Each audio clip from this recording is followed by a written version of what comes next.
La mayoría de ustedes ya habrá visto mis videos de terror, los cuales suelo subir cada 10 años, pero no importa. Y si no los han visto, bueno, esta es la oportunidad perfecta, porque el video de hoy es algo especial. Y sé que a muchos de ustedes obviamente no les sorprenderá que suba este tipo de videos, pero como lo pueden ver en la escena más acojonante de toda la película de la naranja mecánica, que es la que están viendo en pantalla, se viene algo grande. Les recomiendo que apaguen las luces, vayan por palomitas, porque el resto del video va a ser la pura historia que van a escuchar y créanme, los va a dejar pensando bastante. Sin más que decir, vayamos a ver una historia de internet. Yo soy Ángel Pocket 01 y recuerden que los veré hasta la siguiente.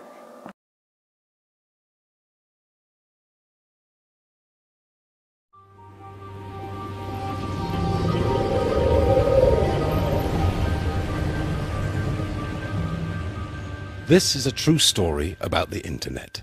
Please, don't go. It's also the story of a treasure map and a murder. And it's a story that I stumbled upon just as anyone else might. Let me show you. On the 22nd of April 2005, an entity going by the name of Al1 publishes a website claiming that he's buried £9,000 somewhere in the UK and that it's anyone's to find. I say he, as although the name could be short for Alexandra as much as Alan, or pronounced in a variety of other ways, we'll assume for convenience and, probability's sake, that this particular user is male. So Al1 tells us we're racing to solve his clues and locate the treasure before anyone else. And his only link takes us to a kind of broken comic strip, lines of simple pictures, some of which are repeated and some of which aren't. At this point, the majority of viewers must have found that they could go no further. Not that many people were paying attention anyway. But one person at least was watching. And 3 weeks later, he begins a video diary that will show his attempts to track down the money. The man goes by the name of Fortress, a fairly active user of YouTube and other popular forums. Fortress explains that as he gets nearer the treasure, he'll be adding a video every step of the way. Yeah, any of you want to comment on, like, catching me up or whatever? No way. I'm always one step ahead, like, at least. So, if you'll allow the digression, solving Al1's puzzle is made much easier with some knowledge of an old folk story. Thanks to Chaucer, you may know it as the Pardoner's Tale.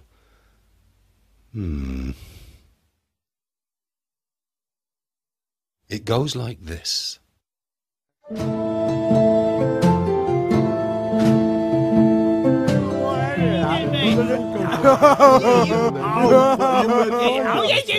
Hey, he's a friend of mine. Who killed him? Why, Death did. Oh, that guy again. Let's make an oath to find Death and kill him.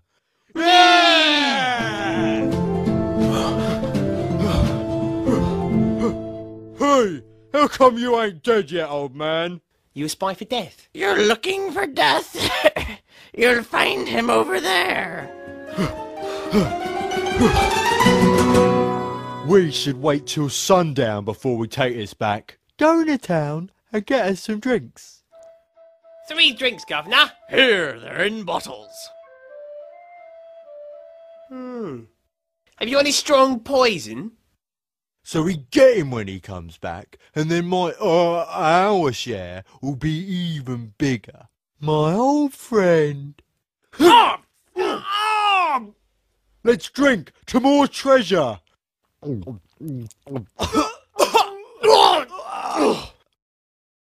The simple tale concludes that if you go looking for Death, you'll be sure to find it. Yeah, so I thought about it, and all these little pictures reminded me of some old kid's story. Couldn't find it. Fuck it. But what he'd realised was that each of the pictures on Al1's puzzle matched up to a specific moment in the tale.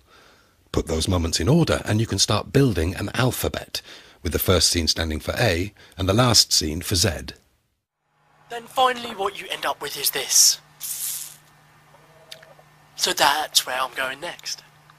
Clearly I'm a genius, so you better give me 5 stars. And yeah, stay tuned.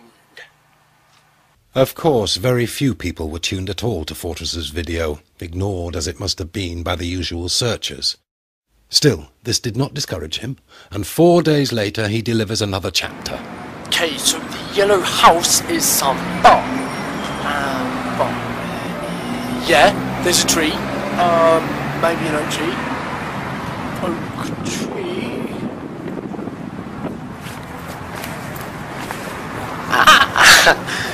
Sweet.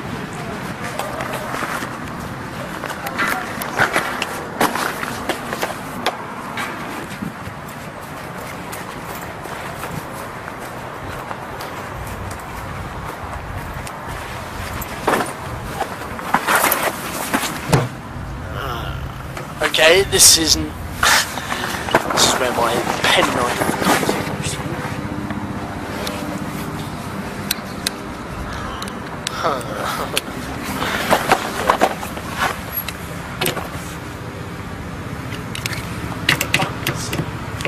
Easy. Screw you! Get it? Get it? Get it? You get it? Ah! Shit.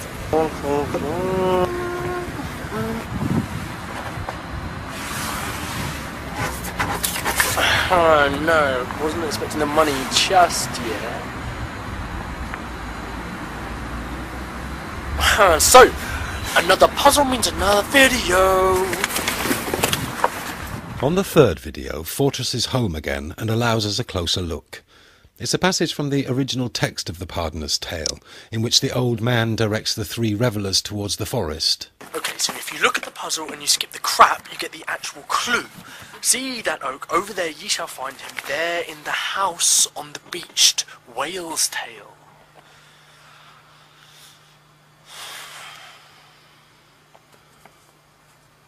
I can so do this. I can so do this! Fortress eventually admits that he's stuck. And it's a whole 2 weeks before... Got it. So, the house on the beached whale's tail, right? See how he misspelt whales? Yeah, so he's actually talking about Sheepshagger Land.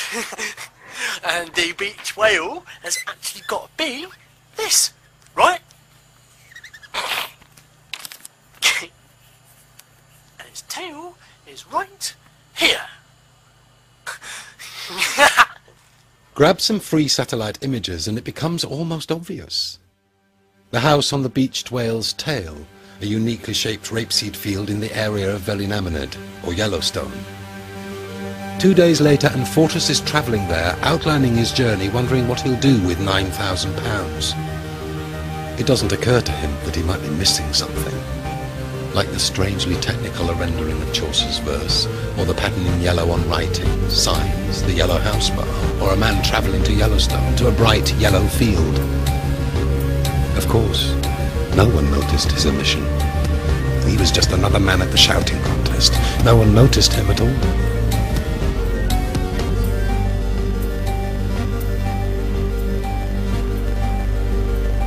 If you ignore everything but the yellow letters, another message appears.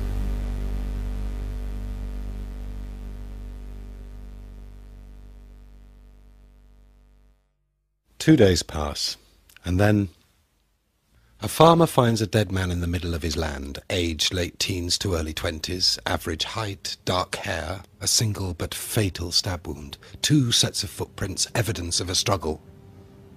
But the body is never identified. And our problem is that it could be either one of them. When Al 1 met his treasure seeker, maybe Fortress was frightened or troubled by whatever he said, and he overreacted. Or perhaps, when Fortress didn't return his feelings, Al 1 got frustrated and became violent.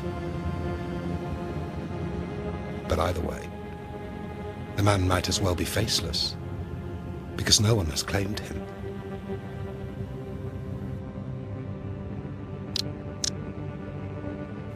Sometimes we just don't realize what we're looking for.